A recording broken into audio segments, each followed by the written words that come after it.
कृषि क्षेत्र में इन ऐतिहासिक बदलावों के बाद, इतने बड़े व्यवस्था परिवर्तन के बाद कुछ लोगों को अपने हाथ से नियंत्रण जाता हुआ दिखाई दे रहा है।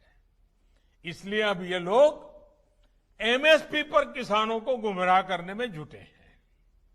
ये वही लोग हैं जो बरसों तक एमएसपी पर स्वामीनाथन कमेटी की सिफारिशों को अपने पैरों के नीचे दबाकर बैठे रहे। मैं देश के प्रत्येक किसान को इस बात का भरोसा देता हूं कि एमएसपी की व्यवस्था जैसे पहले चलती आ रही थी वैसे ही चलती रहने वाली है। इसी तरह हर सीजन में सरकारी खरीद के लिए जिस तरह अभियान चलाया जाता है वो भी पहले की तरह चलते रहेंगे।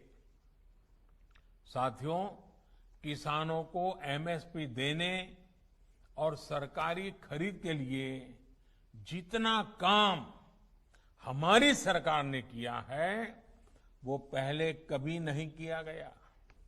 बीते 5 साल में जितनी सरकारी खरीद हुई है और 2014 से पहले के 5 साल में जितनी सरकारी खरीदी हुई है उसके आंकड़े देखोगे तो कौन सच बोल रहा है, कौन किसानों के लिए काम कर रहा है, कौन किसानों के भलाई के लिए काम कर रहा है, इसकी गवाही वहीं से मिल जाएगी।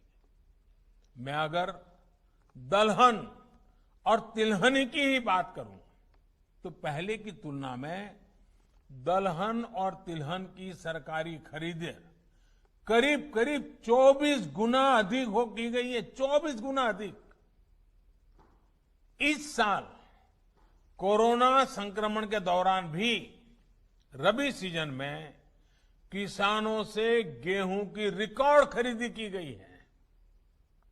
इस साल रबी में गेहूं, धान, दलहन और तिलहन को मिलाकर किसानों को 1,13,000 करोड़ रुपए एमएसपी पर दिया गया है। ये राशि भी पिछले साल के मुकाबले 30% से ज्यादा है।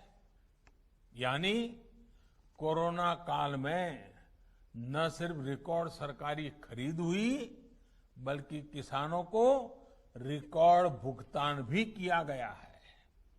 साथियों, 21वीं सदी के भारत का यह दायित्व है कि वो देश के किसानों के लिए आधुनिक सोच के साथ नई व्यवस्थाओं का निर्माण करे।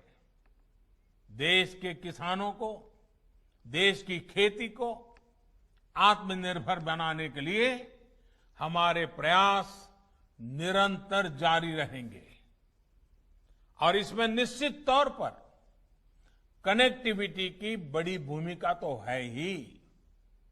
अंत में एक बार फिर कनेक्टिविटी के तमाम प्रोजेक्ट्स के लिए बिहार को, देश को बहुत बहुत बधाई देता हूं और मैं फिर एक बार आपसे वही आग्रह करूंगा कि हमें कोरोना से लड़ाई लड़ते रहना है, हमें कोरोना को पराजित करके रहना है।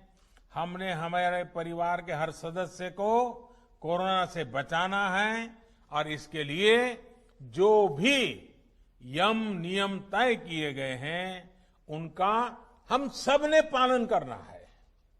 कोई एक उसमें छूटछाट लेता है तो फिर मामला गड़बड़ हो जाता है।